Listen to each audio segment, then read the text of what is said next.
this goes, and it sounds so crisp.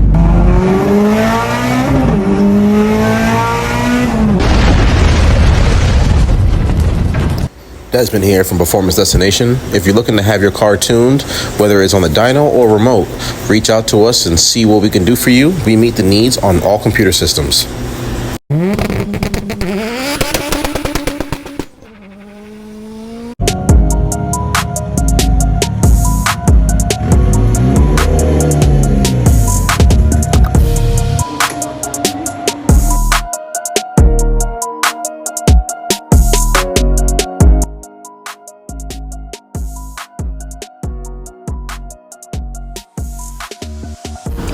Pretty cool that he still kept these on a detachable steering wheel. Pretty cool.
I feel like it's where you at is gonna be good, because this car has a lot more potential in it. You know, I didn't really lean on it that hard, you know, but the torque is trying to jump up. It's trying to come on early, and it's not trying to maintain like the coming kind of slow. Like as soon as that boost comes on, I can already hear that. I can already feel that turbo just kind of take off. Yeah. So I think we're good right where we at.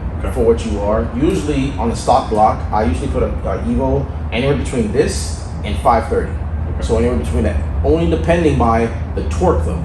Okay. So a lot of guys who come through, they don't come through with a 6466. They usually come through with like a Gary factory frame replacement, or a 62 or something a little bit smaller, or a 60. So the torque don't come in as strong, and all I have to do is just speed it up top and make more horsepower to keep the torque down. So this one is coming in like, that turbo, that size turbo, it comes in like aggressive. Right. So I'm trying to like maintain it, but like I already know like it just keeps making power. It doesn't. I just want to stop. Like if I keep revving it out, it's just gonna go like this. Right. It's gonna go like that 600 plus. Like just keep going off. Okay. So I'm trying to maintain it where he was at. So on this, the math scaling was wrong previously. I showed you before, your injected data was wrong.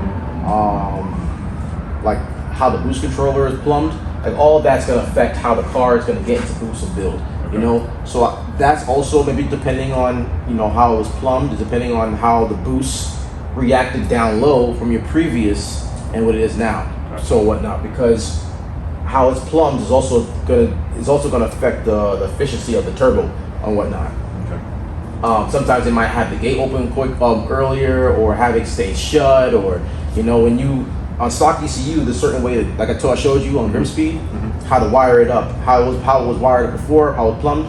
You had it on standalone, so how it is now is what it's supposed to be at, and whatnot. So if I ever go to standalone, which that is the plan eventually, Yeah, all it is, we just replumb it back to how we need to. I left your lines kind of there, so like in case you ever in the future, you don't have to like try to get back there and too tight, so it's already kind of there still. But I'm pretty sure like night and day, this is gonna feel really good. Even the torque, like even the torque carries nice. Yeah. So horsepower carries nice, torque carries nice. After I got to the blue line, after I cleaned it all up, this torque stays flat the whole way. Yeah.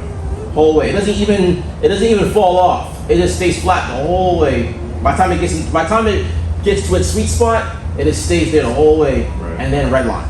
Same thing though. Well, the horsepower just keeps climbing, but the torque is there all the way to a red line. Okay. So you have the Pro 3s. You told me. Yes. Usually it will kind of slow down low and then make a lot more power band up top, but it's giving a good balance right now. That was that's what I was shooting for, was a balance, because the AR ratio I went with 1 instead of like I think 84 versus or 115 or whatever. Okay. So the spool, I wanted to spool kind of in the middle and not go down low or too high. I don't know if that has anything to do with it. It does. So depending on the turbine size, depending on how fast it's going to spool. Right. The bigger the housing, the more you're going to sacrifice down low, but the more you have capabilities of making more up top, because it's going to keep your back pressure down. Right. So the turbo is going to be able to breathe better. So if you have a small housing, it may spool faster, but then it's going to run out of breath down low and whatnot. So like right now, I feel like you're at a good sweet spot, because eventually you're going to go build setup. Right. So this same setup with the built block on the same everything and then turned up, it's just going to just gradually, everything, horsepower and torque is going to gradually just like that. Okay. It's going to just keep going. What about like drivetrain, like transmission, TK? For right now, it's fine. You know, a lot of guys so many people I already know doing like 700, 800 on stock transmission, things like that. Now it depends on, you know, you're about to start racing, so it depends on what kind of abuse you're about to start putting at it. So that's, if you're going to be racing, then yeah, you may want to do upgrades, because you're not going to be doing regular driving around cars and coffee and stuff. You're going to be actually taking corners, abusing it. It's going to get really hot. You know, you're going to be going through the gears a lot more often. You know, so more peace of mind to stay more consistent if you do a built Shep trans or and the transfer. Who do you recommend for the build block? I was looking at Matt. I was going to send him my block, and they're going to do it. Matt does good stuff. Mazworks also is here. I had a buddy send his block over there. I guess they messed up his head gasket, put in too big. No, too small, or too small. Yeah, Matt does good stuff. I would say you go with them. You know, they have stuff ready. Okay. You know, so it's not like no crazy lead time. Yeah. You know, they got a strong reputation. So like, you know, you call them up, they probably already have something right now for you. The ship. Yeah. So what about like port and polish and all that stuff? You can go with that. You know, it all depends on how far you're looking to go. You know, on the stock head non-ported, you can still make 800-900 horsepower. Yeah. So it all depends on if you try to be. What level of competitive you're trying to be. If you're trying to I want to be like 850-ish. Yeah, you can still do that on stock ports. Okay. But depending on the level of competition, if you're trying to scratch every corner to find every horsepower gain everywhere. Port head, yes, you make more power. It's going to flow better. It's going to work more efficient. You make more power, less boost. And as you give it more boost, it's going to make more power. And it's going to just be way more efficient. There's a couple companies that make aftermarket intake manifolds. Yeah. So that same one I showed you, that purple one I did, he had an aftermarket intake manifold. I'll send you the link for that. Was it a Plasma Man by any No, chance? it wasn't Plasma Man. Was it RZ Crew or something? I think that's what it was. RZ Crew. That's what it is. And like, we made good power on such low boost, and the car worked efficient. Same 6466, same setup as you have. It's just ID 2000, but he had the same exact setup you have. Okay. You know, I don't know his turbine size, but he had the same exact setup you have. Okay. Everything like that. So we did it right at like 836 and like 552 for pounds of torque. So it's like, you're regardless of the horsepower. The torque tells me where we're going.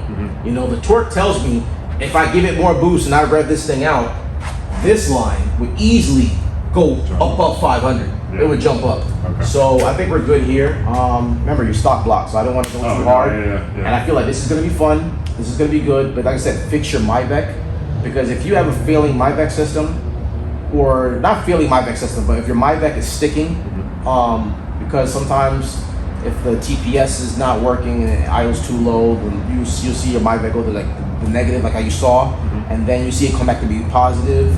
Like figures, you want to look at that. Look at the timing. Make sure your car's at proper TDC and like it's not off a tooth. All that kind of stuff, because if it is off on a slightly off one tooth of timing or whatever it is, like it's gonna affect a little bit of this. Okay. You know, the fueling is gonna change. The fueling is gonna change a little bit of that. You know, but all we have to do is just make a little bit of tweaks, and it could be right back to where it's at. Okay. So you want to look at that. But overall, I think it's good. Okay. I'll unload it. We'll go for a test drive and see what it looks like.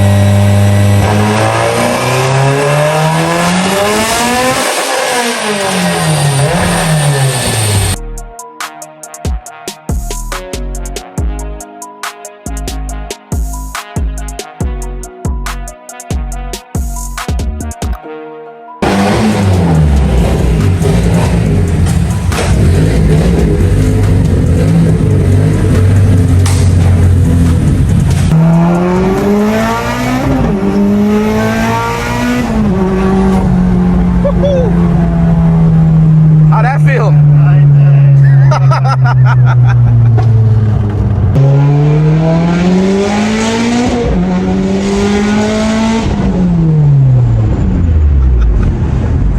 I love that shit, bro. It sounds so good. Yeah, dude, it hits that gear and it does not stop loose. Yo, it just goes, and it sounds so crisp. I love that.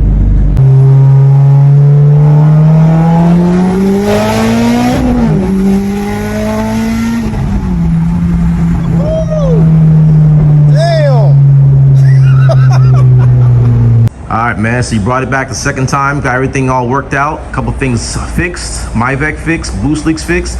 Overall, now tell me how that car felt on the street. Yeah, man. Constant boost, even on the shift changes, is great. Feels powerful, feels nice, no issues. Just looking forward to the future and put some more power down. Right, so when you went for a street pull just now, how did that feel now after everything's fixed and what it was before? Smiling, big and proud. Bringing it back for sure. Where you come from? Tampa, Florida. Tampa, Florida. How long it took you to get here? About an hour. Hour? All right, bro. Yeah. I appreciate it.